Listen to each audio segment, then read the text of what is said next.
Hey guys, today I'll be sharing an interview I did with my longtime student Reva, who's been with Beat Academy right from the start. I've seen her progress from just basic song demos to her being able to write and produce her own songs. Her first release song, Color on the Walls, helped her become a semi-finalist in Nashville's Music City Songstar competition, and she's also gotten work doing vocals for TV ads. So, in this interview, I talked to her about how Beat Academy has helped her out.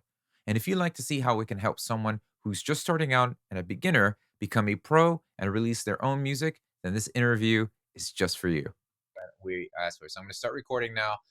And then I'll just ask a couple questions and just feel free to just answer them in any which way you want. Cool?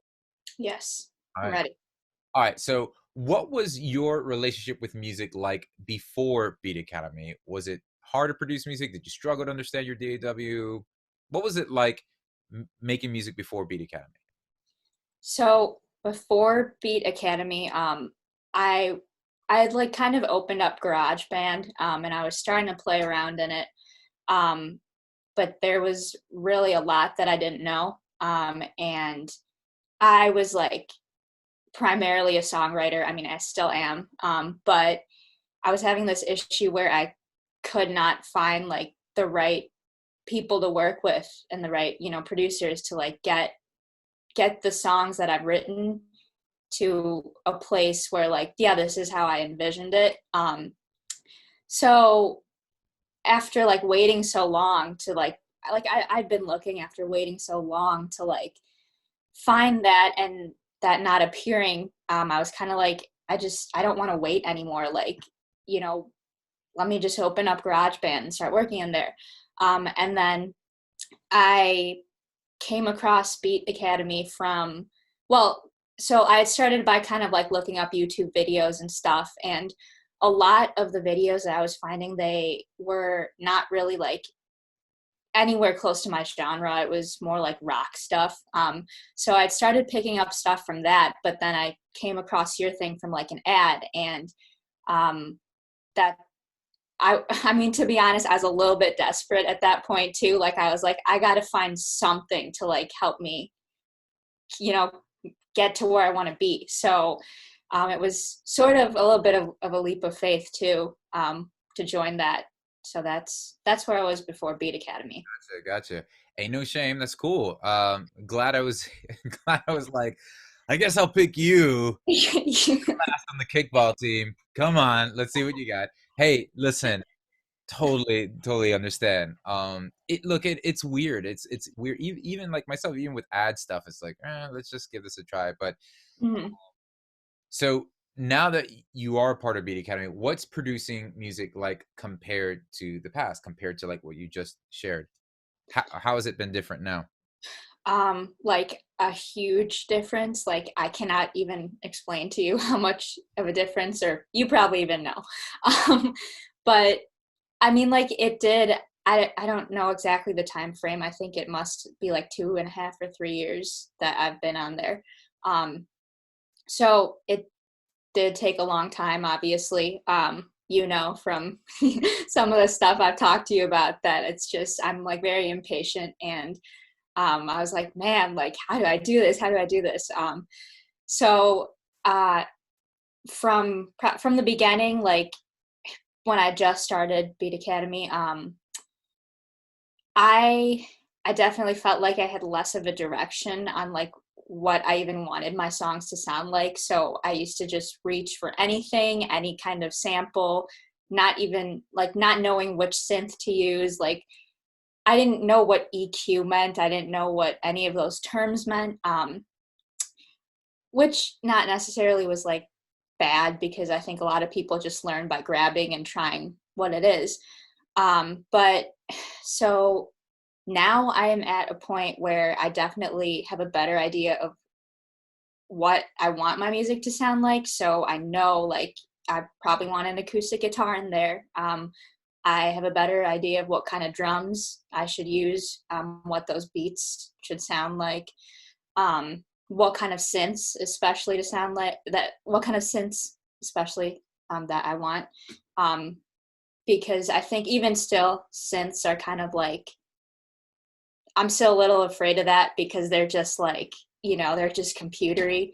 And I started on guitar. So, but yeah, I know, like, don't go for those EDM, like, and stuff like that.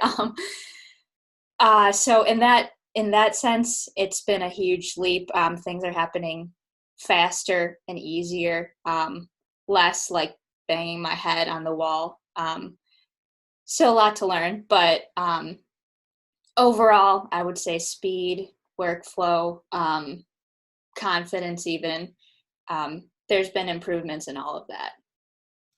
Wow, that's awesome. First of all, I'm super excited for that. Like, it's been weird doing these because I've had other people do some of these testimony things, and I'm like, "Ah, this is just weird, like, like, but absolutely been blessed and humbled to hear all this because, yeah, pour in. I'm like, okay, yeah, is this helping anybody? And just hearing this just really does reassure. And I'm like, oh man, this is awesome. And this pumps me up to just going for this. So thank you so much for that. I really I receive it. I appreciate it. And it's true. You have grown so much, girl. Like, I'm like, every time we do a thing, like, wait, this is Reva? Because did you guys hear what she did last week? Because what is going on here? This is amazing. So yeah, cool. You answered actually a couple other questions in the meanwhile. Well, So actually, here's one another one. more thing I I wanted to add is, I think so. Actually, like, what you kind of like do really and what you teach is, I feel like it's almost even pretty different than like the kind of music I make. Like, you're definitely a lot more in the electronic kind of genre thing.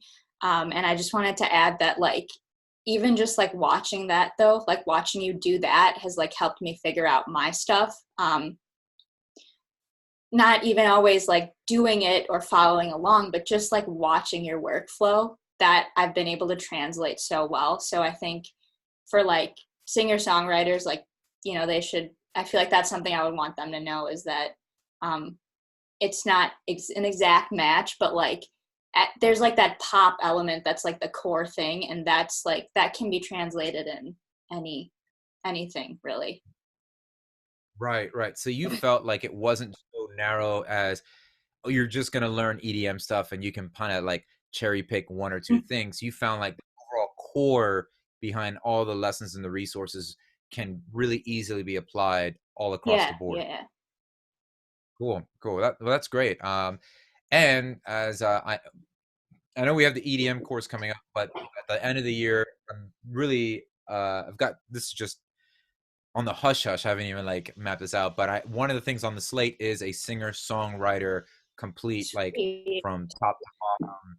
Like, so here we are. It's gonna be from start to finish singer songwriter type Mhm. stuff, and that's cool when we do that. So I'm excited for that. So I'm just been trying to find the right uh, the right pieces to match for all that.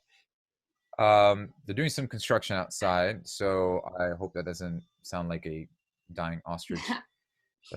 Um, okay, here's a question. So I created Beat Academy to help musicians connect with each other. Has the community aspect helped you form relationships, collaborate with other songwriters, producer, etc.? Talk about the community aspect. Has that been a help at all? It has, in the sense of like finding people who have similar goals, and kind of feeling like there's more of a support kind of thing going on, like, following each other on Instagram and stuff. Like, I just talked to like Tony this morning. So, especially, not everybody can have this, but a lot of like the founding people who were there at the beginning, like, I feel like there's a little bit more tightness in that group because we've seen each other for a longer period, so we kind of get more excited about each other's growth. So for me, I think in terms of like finding collaborators, it hasn't really helped in that sense as much. One of the things is because there's a lot of people and there's such a broad range of like skill level, that it's hard to find someone who's like at that same place as you. And then um, again, like with the online thing you were just talking about, doing it right now with COVID, like it's a lot harder to figure that stuff out online. Even like, you know, even getting on a phone helps. But a lot of these people are international too, and that's not really the first thing that you jump to. Plus, I mean, you know that you know who they are, but you don't really know who they are, so you don't necessarily want to like just, hey, like this is where I live, like come on over. Come on, hang out. Exactly. So, Here's my launch attitude. Figure out where I'm at, and let's link up. Yeah. so the other thing is, actually, I think this is going to be really good for you to know. I actually did find a producer that I really, really connect with and enjoy working with. He's located in Nashville, and he's not like a beat maker. He is kind of like the more traditional, where it's like the overall thing. I'm overseeing everything. I still get to do the work on the song. I don't just like send it out to him, which I realized was a little kind of more right for me. Ideally, I would want to even be in the same room as him, but for now, this is how we're doing it. But I actually met him through Rick Barker's group, and the one difference I've seen between the two groups is that because that is kind of like a marketing like business group, there's a whole different mindset in the artists that are in that. Not that, you know, they're like crazy driven or anything, but like they are a little bit more driven than what I have seen in terms of just even like professionalism, where, you know, responding to emails, stuff like that, where collabs that I've tried here, like sometimes they kind of just like disappear and all that. So That's good that you're sharing that. Thank you. And it, you know, like that's given. I mean, as mhm. things grow, as as as things grow bigger, they also have to grow smaller in the sense that you start to form a smaller circle of influence that can then go out and make Mhm. more disciples, so to speak. Because there's just no realistic way that you know I could carry the load on myself to do all that. It's just no, you know. So we're looking for people like yourself, people who've like seen it and then kind of create the continuously echo that culture and I get it. And you there is such a broad spectrum. There's a lot Mhm. of people who are just starting, and when they hear the Mhm. music, you're like, ooh, Yeah, okay, got right. it. That's fine, you know. Yeah. Um, So yeah, but you know what? That's a good it's a good problem to have because when you start to outgrow the tank that you're living in, the fish tank you're living, you're like, okay, I need to be in a bigger pond. That's great. I mean, that's where things are noticeable. It's like, hey, Reva, like, let me connect you with so and so, and and let's partner up with that. With that being said, like, where did Beat Academy help you at all understand the behind the scenes things like the business aspect, publishing, producing? I know we can't figure out masters rights for you. I know that's at that end, but like Yeah. any light on any of that stuff? Yeah. It was a good starting point, and it was um, better than just like Googling. And like you said, there's still issues with that. Trying to Google and trying to look at different sources and trying to put it together and make sense of it in my own head. It was like with your like whatever that business course thing is, like you kind of condensed it. The nice thing is that you actually like go through it and experience it. So um, it's coming from like it's kind of coming from like it's being processed through your brain as you have experienced it, and then you're like portraying it to us. So it gets filtered a lot. I mean, there's still times where like I'll have business questions and I'll be like, you know, I think probably like with the masters thing that you could probably explain that to me better than Rick, because you like actually do it like as an artist. So it's for sure it's helped. And it the biggest thing is it created that baseline, so at least you're aware like, okay, like these are the different places where the royalties come from, and like even what are royalties, you know, so that. Yeah, that's good. I'm glad that's been helpful. Cool. All right. So this is all good, by the way, and don't hold back because this is really good. Oh, I don't hold back. I mean, you it's fine. probably know that. Those are out, son. That's good, Rio. That's good. Well, let me ask you. So, there has been some great things. We had colors on, like a lot of. There's been a lot of great fruit from your time at Beat Academy. So, what are some of those? Or what have been some of the success stories for yourself? I mean, I know you've got an EP out or some just music out in general. Sorry about that. Um, you got music out, right? Oh yeah. That's a hurdle to come across. So just share some of the things that um that have benefited from your time there. And then to wrap it up, if there was somebody teetering on the face on the face on the fence of whether or not they should do it, they're just like, well, if they're on their face and that's a whole other thing. But they're just like, I saw this, I've heard about it, I've kind of from a distance. Should I do that? So talk to those things if you want. So yeah, like you said, just getting music out, being on Spotify. I don't know if I've ever mentioned this to you, but I did have like an EP when I was like 18 that I put out, but of course that was just like, skill set was like, so that's not on the internet anymore. But that like that experience actually, like, I had gone to a studio and like they kind of put down the instruments and stuff, and that experience was one of the biggest factors for me in being like, no, next time that I put out music, I want it to be like me, and I want it to represent what I hear in my head. So from Beat Academy, like, that has been so amazing to like be able to put out songs and have it be exactly what I want. So I mean, yeah, Color on the Walls, that was the first one that came out of it. The like group support for that was amazing. There was, even before that, there was Blue Moon, which I did with Mystery, who I met on there. I haven't talked to him in a while. He has a kid now. So that was, a great collab.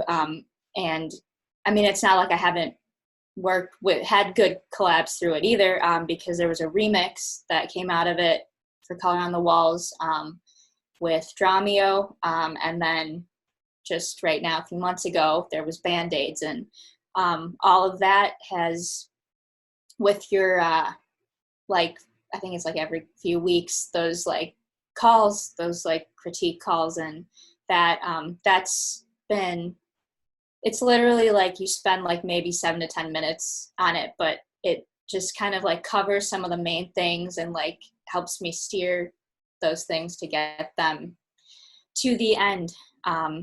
So let me think what else.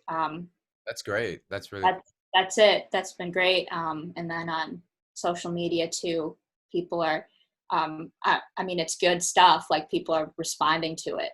It's not just that I'm putting it out and it's like crickets. So the quality is there too, which is what I was looking for. Yeah, yeah, and it's a long road. The flash in the pans, that's exactly what they are. Like the quick, like bam, they score. And they're gone as fast as they're appearing. You know, so just Mm, tight, because the longevity that you're going for is what starts to build the traction that you were longing for from day mhm. one. So, just to encourage you on that. Well, Riva, thank you so much. This has been awesome. This has been really good and helpful for me Oh, too. I didn't answer your last thing. Yeah, for anybody Oh yeah, teasing in their face. anyone teetering or punching their face or thinking or just Um, wondering, is this the right thing for me? I don't. Should I check it out? I mean, yeah. What do you say?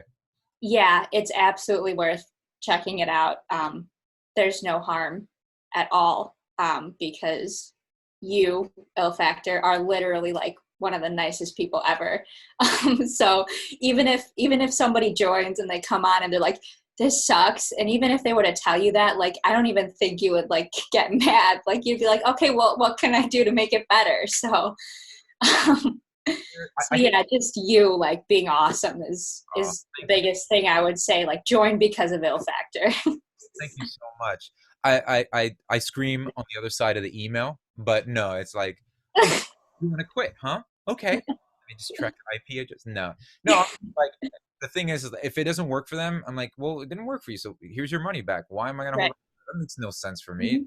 Mhm. Mhm.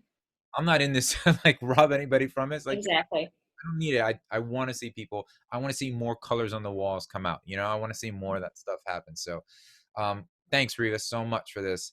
Yeah, this is really, really cool. Let me hit stop. Well, hey, if you enjoyed this interview, the best thing for you to do right now is to sign up for my free course, How to Produce Your First Song Below, where I show you exactly how to produce your first song quickly and easily, even if you've never done it before. When you sign up at the link below, you'll also be added to the Beat Academy email list, and you'll be notified when we open up Beat Academy for new members soon.